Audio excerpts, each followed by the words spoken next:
As of Fourthday, 5th month, year 358, the world ends.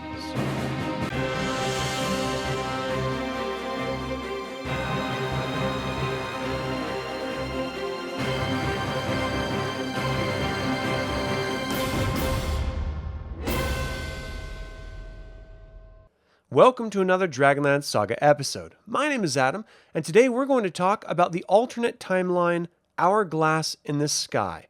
I'd like to take a moment and thank the members of this channel and invite you to consider becoming a member by visiting the link in the description below. You can even pick up DragonLance gaming materials using my affiliate links. I'm referencing the novel Test of the Twins from the Legends trilogy and Legends of the Twins sourcebook for this information. If I leave anything out or misspeak, please leave a comment below. When Caramon, Majere, and Tasslehoff Burrfoot flee Zhaman and Raistlin and Crysania enter the Abyss, Caramon and Tas arrive in an unrecognizable future. The sky is adorned with an hourglass constellation, and Krynn as they know it is dead. Raistlin succeeded in everything he set out to do. He defeated the gods and became a god himself, but the world in which he reigned was empty. In the end, Raistlin would rule over nothing. This is not exactly what he planned, and in his ignorance, his desire for godhood and power blinded him to the ultimate outcome. We know that in the Legends trilogy, Caramon would then travel back in time and enter the Abyss and tell Raistlin what he saw of his future, and that would convince Raistlin to abandon his plans. But what if Caramon never made it back? Or Raistlin didn't abandon them? This is what is proposed in the Dungeons & Dragons 3.5 edition sourcebook, Legends of the Twins. Let's take a look at what could transpire in this alternate timeline. It takes just 2 years and 2 days from the time Raistlin Majere lures Takesis, the Queen of Darkness, out of the Abyss in the Tower of High Sorcery in Palanthas to end the world. This is not a lot of time for anyone to attempt to stop Raistlin or alter events in time to prevent this from happening. But it is a time of prophecy and chaos. It all begins in 876 pre-Cataclysm. Astinus of Palanthas, working on recorded history as it unfolds in the Library of Palanthas, is presented with a strange volume of history from the Icona Chronos. This volume is filled with events that have yet to occur. Astinus is confident that this is a volume that has somehow traveled back through the River of Time, and upon opening it, sees a handwritten note by Caramon Majere noting that he has failed. He is trapped in time and cannot return.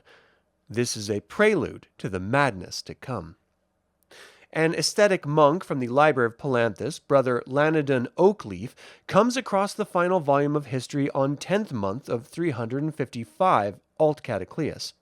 He was stunned to learn that he was destined to make 6 copies of the final volume of history and deliver them to the people of Ansalon.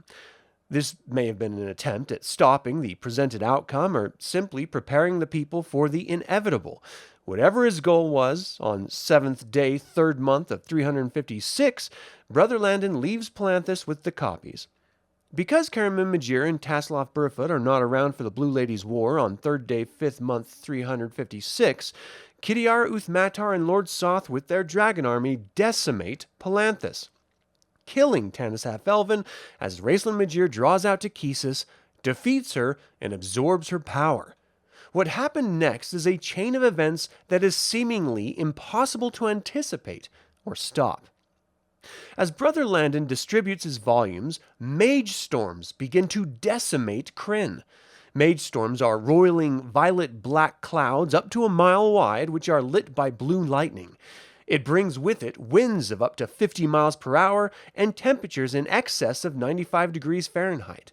Those unfortunate enough to be covered by them must then suffer a barrage of lightning strikes with a frequency of approximately 1 per minute. These strikes can kill, or even worse in some estimation, alter the reality of the object or being struck. When the storms finally do pass, they leave a ravaged landscape covered in debris and corpses in its wake. On very rare instance, much like the nature of Raistlin himself, some of these mage storms bring light and goodness. They're referred to as light storms and are rarely larger than a mile radius. They rain cool gold and silver drops of water, which can heal and, in rare cases, resurrect those who have suffered in time. As Raistlin continues to defeat and absorb the various gods and their power, he is joined by Chemish, who assists him. This has obvious effects on those who are granted power by those gods.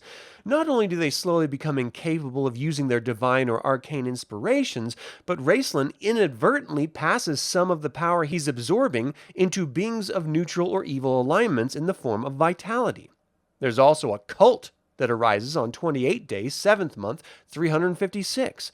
It is led by Batavos. These Raistlinites, as they call themselves, accept that the world is in fact ending, but believe that those resurrected by the light storms will stand to inherit the world in the wake of its destruction.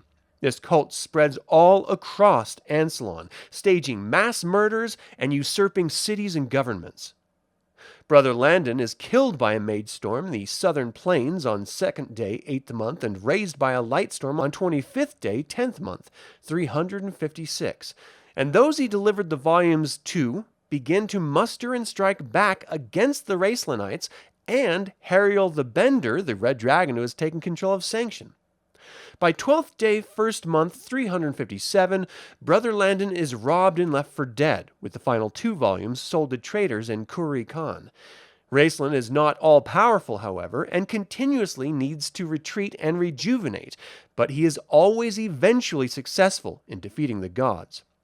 On 18th day, 8th month, 357, Mount Nevermind erupts, killing thousands of gnomes, and on 2nd day, 10th month, 357, the largest mage storm passes over Palanthas, resurrecting all who fell in the Battle of Palanthas and the Raistlinites' victims, and the Second Battle of Palanthas begins. The mage storms begin to combine in their force, and the light storms end by 17th day, 3rd month, 358. Raistlin destroys the gods of magic, shattering their moons as the debris batter Krynn.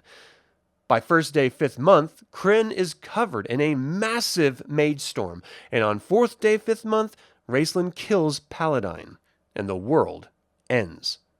This is not a time for the faint of heart, but it is a time ripe for a campaign to stop Raistlin or alter the river of time. There are more events that do occur in this timeline, like with Sturm Brightblade being resurrected and the Lords of Doom being forced to erupt and directed into Sanction. But that is all the time I have to talk about the alternative timeline, Hourglass in the Sky. What do you think of this possible future for Krynn? Is it better than the Fifth Age? And finally, do you have any ideas on how to stop Raistlin from ending the world that differs from Weiss and Hickman's? Leave a comment below. I would like to take a moment and remind you to subscribe to this YouTube channel, ring the bell to get notified about upcoming videos, and click the like button. This all goes to help other Dragonlance fans learn about this channel and its content. Thank you for watching. This has been Adam with DragonLance Saga, and until next time, remember, I have failed. The spell sent me too far back. I cannot return.